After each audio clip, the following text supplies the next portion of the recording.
စစ်သွေးကြွအကြမ်းဖက်အာဇာနဲ့ RSO အဖွဲ့တွေဟာဘင်္ဂလားဒေ့ရှ်ဘက်အချမ်းမှာခြေကုပ်ယူပြီးတော့အာရခပြည်တဲ့စိတ်ဝင်ပြီးပြည်သူတွေကိုရရက်ဆက်ဆက်အကြမ်းဖက်တပ်ဖြတ်ကာ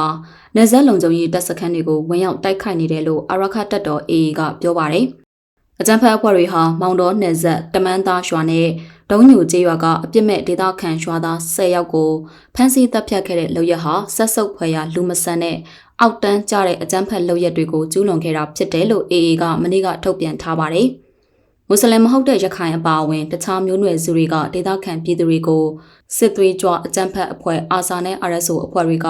နယ်စပ်ဒေသမှာဖမ်းဆီးတပ်ဖြတ်တာဒီရက်ပိုင်းအတွင်းမှာ3ကြိမ်ထပ်မံရှိခဲ့တယ်လို့သိရပါတယ်။ဒီလိုအကြမ်းဖက်တိုက်ခိုက်ဖို့အတွက်ဘင်္ဂလားဒေ့ရှ်နယ်ခြားစောင့်တပ် BGP ကနေအစုံရောက်အဖွဲ့တွေကိုလက်နက်တပ်ဆင်ပြီးတော့စစ်တပ်တွေပေးနေတာအပြင်စခန်းနေရာတွေပါပေးထားတယ်လို့ ULA/AA ပြောခွင့်ရသူဦးခိုင်ဒုက္ခကပြောထားပါတယ်။အစုံရောက်စစ်သွေးကြွဝါဒကိုအားပေးထောက်ခံနေတဲ့အကျင့်ပြတ် BGP တဲကအရာရှိတချို့နဲ့စစ်သွေးကြွလှုပ်ရှားမှုတွေအပေါ်ထောက်ခံအားပေးနေကြတဲ့သူတွေကိုဘင်္ဂလားဒေ့ရှ်အစိုးရအနေနဲ့အမြန်ဆုံးဖော်ထုတ်အရေးယူသင့်တယ်လို့ AA ကပြောပါတယ်။အရေးယူထိန်းချောင်းမှုမရှိဘဲဒီအတိုင်းသာဆက်လက်လွှတ်ထားပေးပါက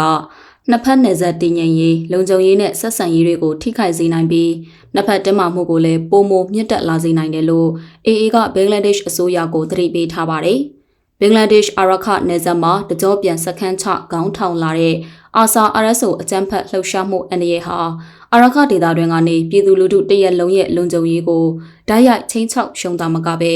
ဒေသတွင်မှာနိုင်ငံခြားရင်းနှီးမြှုပ်နှံမှုတွေ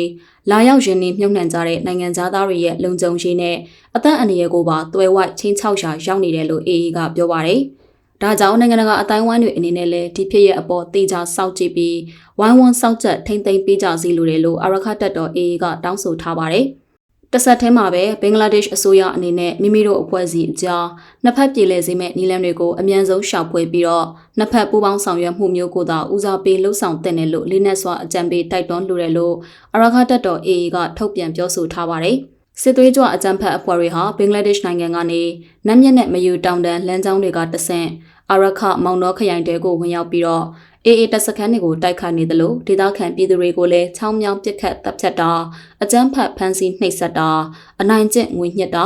လူရက်တာနဲ့ပြန်ပေးဆွဲတာတွေကိုပါဇက်တိုက်ကျူးလွန်နေတယ်လို့သိရပါတယ်။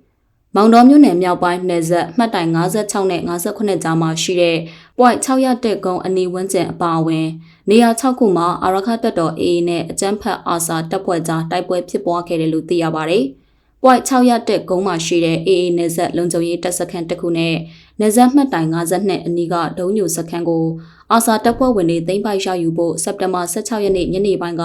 စိတ်ဝင်ထိုးဖောက်ခဲ့တယ်လို့သိရပါတယ်။အဲဒီတပ်စခန်းဒီမှာအသုံးမပြုတဲ့အဆောင်ပြတ်တချို့ကိုအာဆာတပ်ဖွဲ့ဝင်တွေအနေငယ်ခစ်တော့ဝင်ရောက်နိုင်ခဲ့ပေမဲ့စစ်ကူရောက်လာတဲ့ AA ရဲ့တံပြန်ထိုးစစ်တွေကြောင့်အာဆာတပ်ဖွဲ့ဝင်အလုံးဟာဘင်္ဂလားဒေ့ရှ်နိုင်ငံနဲ့အာရခဒေသတွင်းကိုထွက်ပြေးသွားကြတယ်လို့ AA ကထုတ်ပြန်ပါတယ်။ကစင်ကလျာထွက်ပြေးလွတ်မြောက်နေကြတဲ့အကြမ်းဖက်အာဆာအဖွဲ့ဝင်တွေကိုအာရခတပ်တော် AA တပ်ဖွဲ့တွေကလိုက်လံရှင်းလင်းနေတဲ့အတွက်တိုက်ပွဲငယ်လေးတွေဆက်လက်ဖြစ်ပွားနေတယ်လို့သိရပါတယ်ရှင်။